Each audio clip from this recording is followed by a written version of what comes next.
Baik, kembali di Solusi Sehat bersama Bio7. Kita membicarakan tentang alergi. Tapi sebelum kita berbicara lagi dan masuk ke tema, pertanyaan ini ada pertanyaan dari pemirsa ya, lewat SMS yang masuk di 081287401076. Ini pertanyaannya buat Pak Agus ini kayaknya nih. Boleh. Baik. Siap.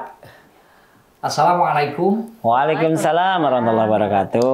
Belakangan ini saya mengalami sesak dan sulit tidur, Pak Agus. Apakah kandungan yang ada di dalam Bio7 dapat membantu saya?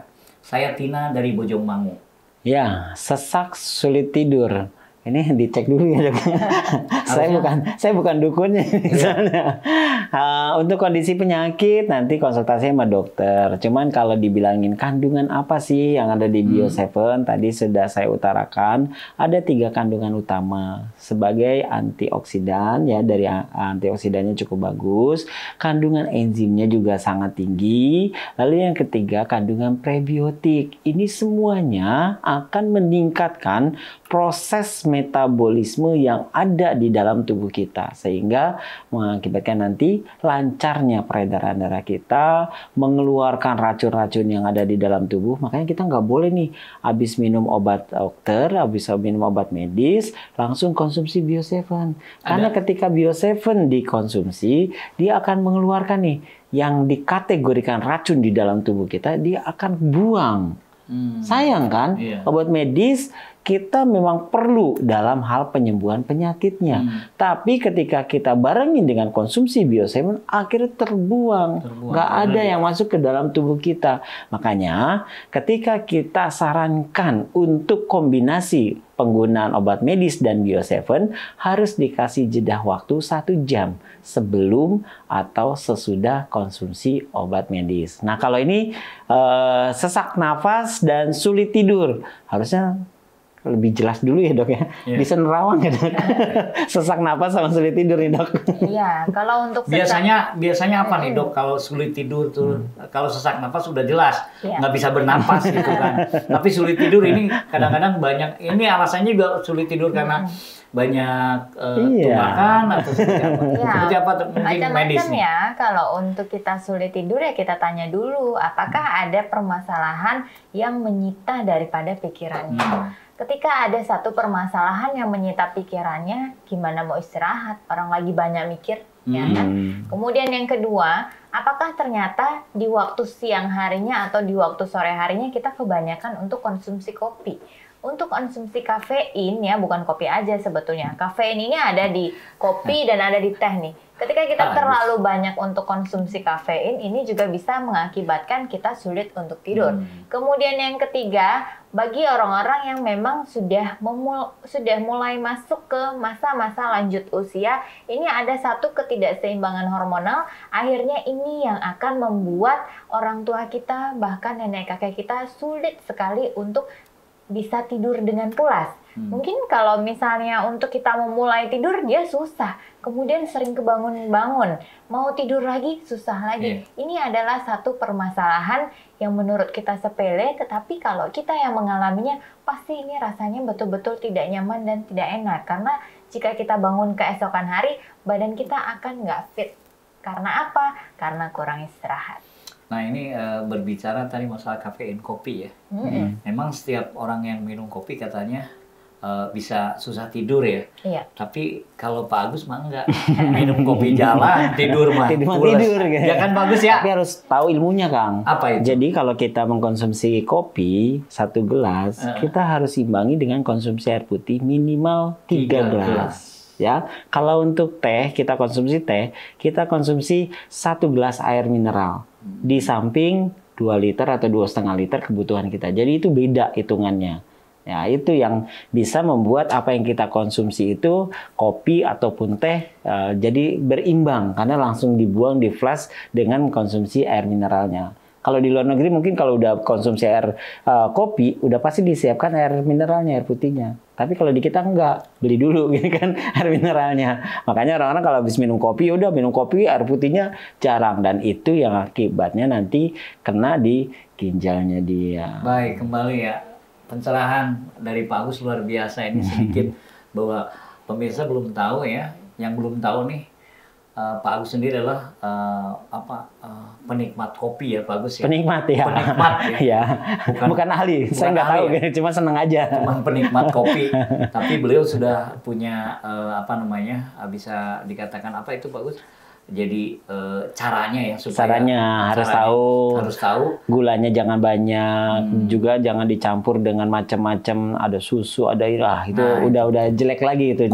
Kopi aja kopi hitam tapi saja. Tetap air mineral, ya, 1 gelas kopi 3 gelas air mineral. Itu ya.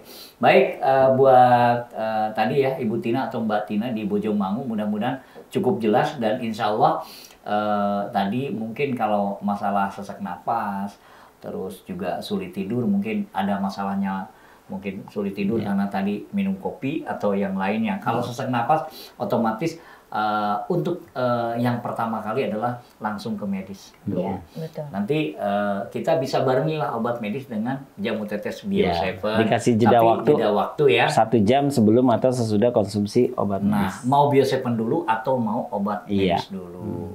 Baik, selanjutnya ada SMS lagi datangnya dari Dimas di Depok. Ini menanyakan apakah Bio7 dapat menetralisir racun di dalam tubuh? Saya bilang iya bisa. Bisa. Karena kan tadi di obat medis itu kan sebetulnya racun yang dilemahkan ya dok ya. Nah, sebagian ya isinya ya. Nah kalau udah masuk terus minum Bio7 dia kan terbuang tuh. Sayang. Kalau racunnya dibilang racun mana dulu? Apakah keracunan misalkan ada dari ular atau serangga itu juga nggak bisa langsung begitu ya. Tapi ketika kita konsumsi Bio7 dia akan membuang toksin. Toksin itu memang racun yang sudah mengendap kebanyakan di dalam tubuh kita. Tubuh kita ini nanti dikeluarkannya mungkin melalui BAB. Kadang-kadang tuh BAB-nya hitam banget. Nah itu dilancarin tuh ketika nanti konsumsi Bio7. Atau kalau kita konsumsi Bio7 di awal-awal kok kayaknya langsung berdahak nih gitu. Itu juga iya bisa. Untuk orang-orang yang kena mah ketika konsumsi Bio7 pertama kali dia langsung kayak ada gitu loh. Itu keluar tahapnya. Sendawa ya. Itu juga bisa terjadi pada saat kita mengkonsumsi Bio7. Jadi kalau dilihat racunnya dulu seperti apa, racun yang berat kah atau racun yang ringan kah, tapi memang manfaat dari proses fermentasi di Bio7 itu adalah untuk membuang racun-racun yang ada di dalam tubuh kita. Mungkin dari racun-racun sisa-sisa makanan, terus juga dari timbal, dari pestisida, mungkin dari bahan baku makanan-makanan yang kita konsumsi sehari-hari itu kan ada masih kandungan racun-racunnya ya. Nah itu yang dibuang. Baik Mas Dimas di Depok, mudah-mudahan puas penjelasannya. Jadi insya Allah Bio7 dapat menetralisir racun yang ada di dalam tubuh. Jadi bukan racun tikus membuang ya, bukan menetralisir. Jadi bedain. Netralisir ya? Nanti seperti ada satu larutan apa, jadi racunnya nggak beracun gitu, enggak. Tapi ini membuang racun yang ada di dalam tubuh. Mudah-mudahan ya. Dan selanjutnya ada SMS lagi, ini datangnya dari Ratno ya, di Bogor. Pertanyaannya, sekarang sedang musim virus corona. Apakah dengan Bio7 dapat meminimalisir masuknya virus corona ke dalam tubuh saya? Pas banget ya? Iya. Jadi gimana Pak Agus? Pas banget. Memang ada aksi kita kan tadi. Ya. Ayo minum Bio7. Tunggu di Bogor.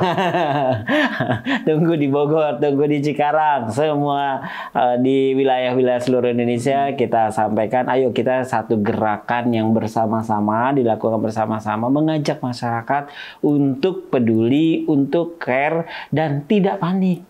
Ya, bukan kepanikan yang kita sebarkan, tapi kesadaran masyarakat untuk tetap menjaga kesehatan dari cara-cara penularan virusnya, dari pencegahan dengan menjaga stamina kita dengan selalu konsumsi Bio7 itu yang kita anjurkan. Makanya aksi kita adalah memberikan edukasi dan juga memberikan produk isi 5 mili kepada masyarakat yang ada di daerah-daerah yang nanti berkenaan dengan dengan mitra-mitra pada saat melakukan aksi. Ya, Yang mungkin ada ketemu di dengan- daerah yang ketemu dengan pakai baju tetes Nah, Bioseven. betul. Mungkin nanti ketemu dengan Kang Darka di lapangan. Kang Darka bawa sesuatu, ada Bioseven-nya. Insya Allah nanti juga saya bawa tas yang gede tulisannya Bioseven. Nah, itu. Baik, cukup jelas ya tadi yang di mana di Bogor ya.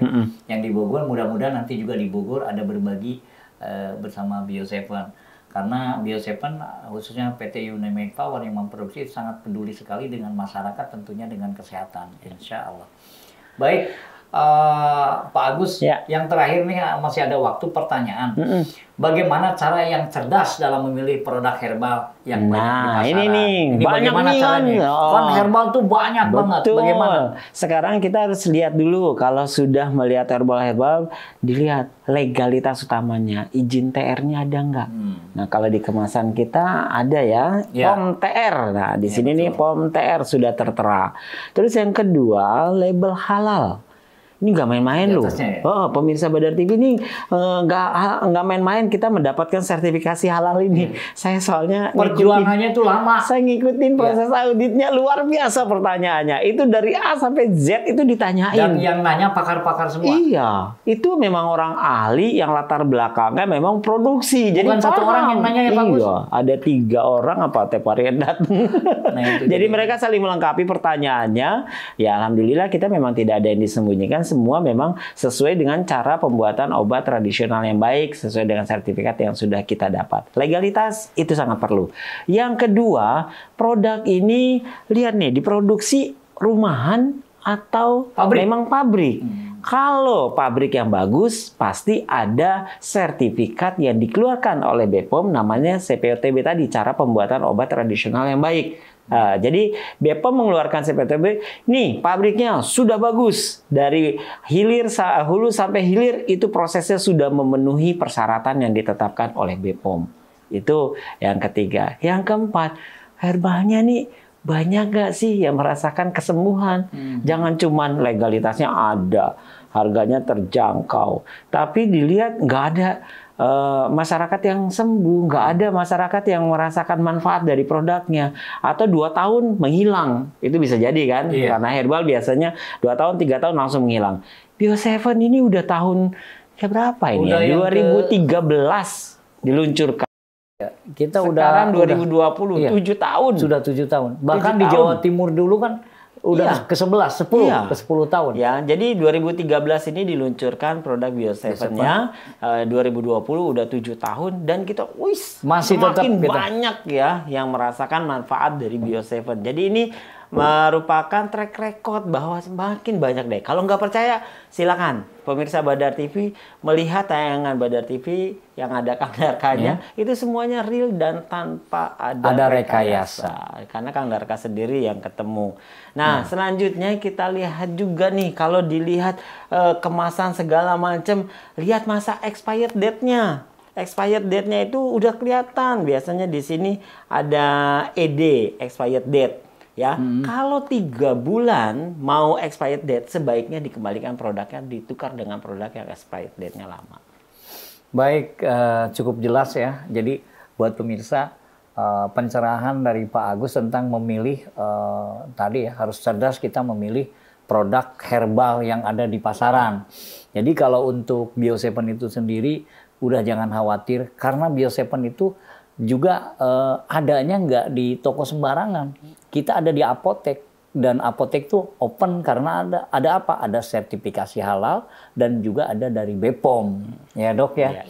Ya Pak Agus, nampaknya kita tidak terasa 1 jam, pengennya sih ngobrol. Udah aja habis gitu. ya waktunya Udah ya? habis waktunya Aduh. Pak Agus. Kayaknya Baik. baru ya, dok. Iya, iya. Baru Ya, duduk pokoknya udah habis aja kita nih. mudah-mudahan bisa ketemu Ya, kembali. mudah-mudahan Terima kasih, bermanfaat Dok. ya semuanya. Terima kasih. Sama-sama Kang Darka. Baiklah pemirsa Badar TV yang ada di seluruh Indonesia dari Sabang sampai Merauke, alhamdulillah 1 jam sudah kita di program Solusi Sehat bersama Bioseven. Mudah-mudahan apa yang kita bicarakan di malam hari ini bisa bermanfaat tentunya orang banyak. Jangan lupa juga saya menghimbau dengan konsumsi Bioseven, tetapi pola makan juga kita harus diatur. Kalau Pak Agus bilang itu 1 paket. Ya. Terima kasih atas segala perhatiannya. Mohon maaf atas segala kekurangannya. Sampai ketemu kembali di Solusi Sehat bersama Bio7. Wabillahi taufiq wal hidayah. Wassalamualaikum warahmatullahi wabarakatuh. Waalaikumsalam warahmatullahi wabarakatuh.